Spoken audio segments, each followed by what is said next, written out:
evening. It is Saturday, the 5th of November, 2023.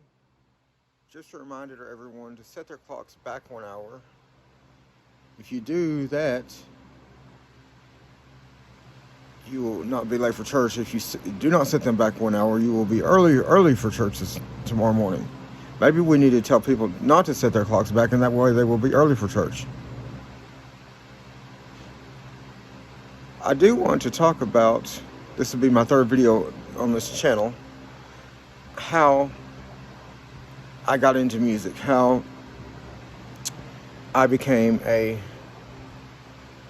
I'm still at the beginner stage of piano, working with a professor at the Southern Arkansas University. He's a really great person, a really great mentor. I'm anxious to see when I start next semester in the spring how the impact my playing is going to impact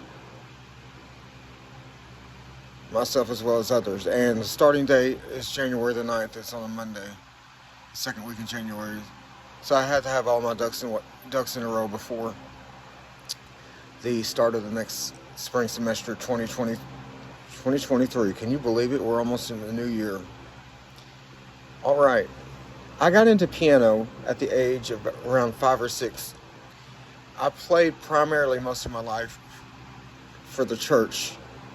I grew up apostolic, and I still go Pentecostal, and I still go to an apostolic Pentecostal church.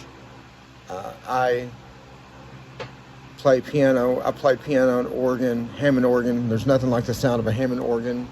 I love the grinding. The Leslie. Unfortunately, at our church, the Leslie is messed up on the organ as of now.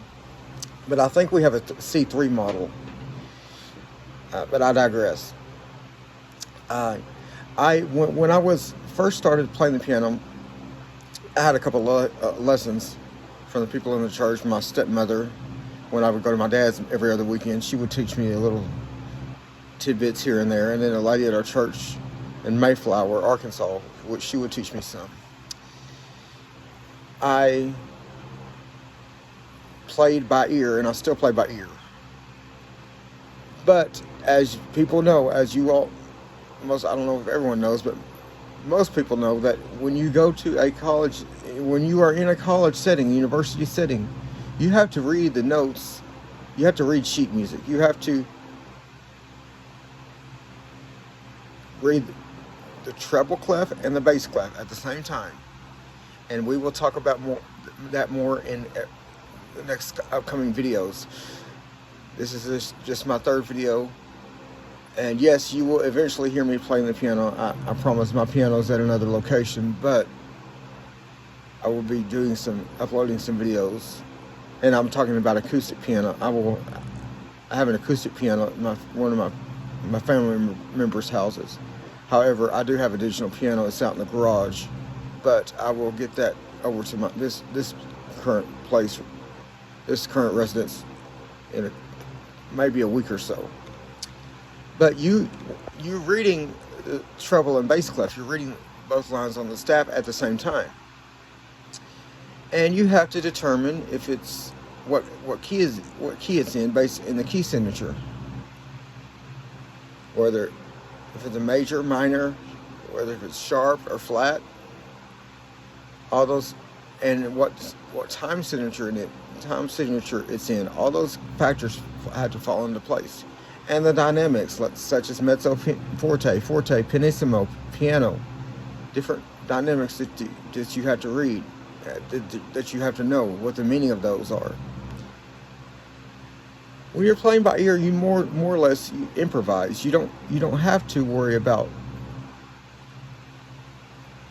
as much. You're not as restricted as much if you're playing by ear. You can say, if you know the keys and where they're all at, someone can say, give me a key of G sharp or A flat and play that, and you could follow along with whatever they're playing in church.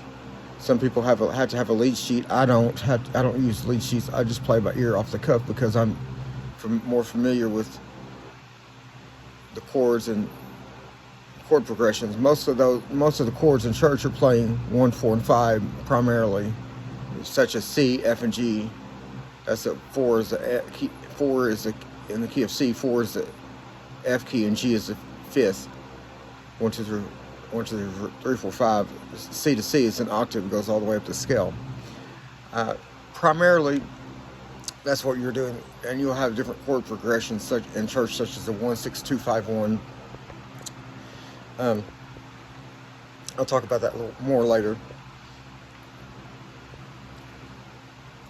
But what you're trying to do in church is you're more or less playing free will. You're more or less improvising, playing how you want to play. You can ad lib a lot in church, whereas in a classical musician, a classical pianist, in the college setting, you don't really have a lot of room. Yes, there are courses that offer that, such as jazz improv, a plethora of different courses that you can take as far as improvisation. And when you're getting to write composition, you will be able to primarily improvise a lot. You can embellish certain pieces of music. But that's what I want to learn. I'm 39 years old, as I've said in a couple of videos before. This will be my second year in college. I graduated when I was 19 years old at the Arkansas School for the Blind and Visually Impaired. It was back then known as ASB, just the Arkansas School for the Blind. There's a lot of changes made since I've been there.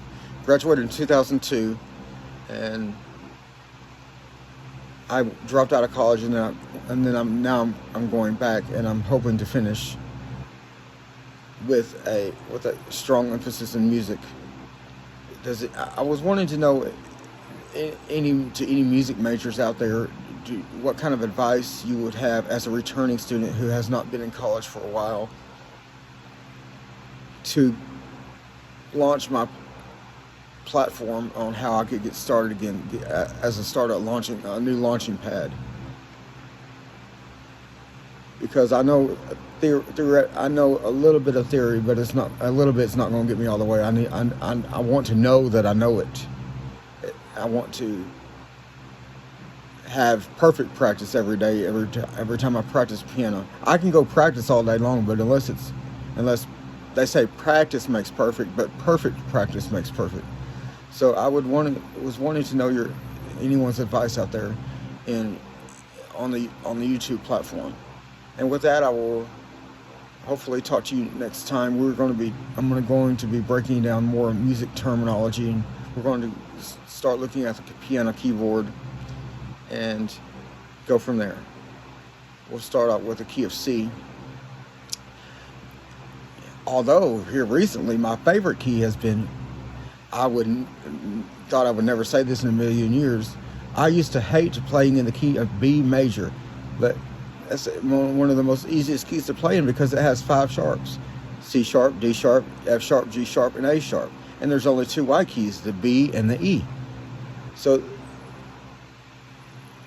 I learned the fingering in the left hand. It starts with your forefinger. It's neat how that all ties together when you're going up the scale. So give me a shout out, post your comments in the comment section, like and subscribe. Hopefully I'll get more followers, and I will talk to you soon. Thanks.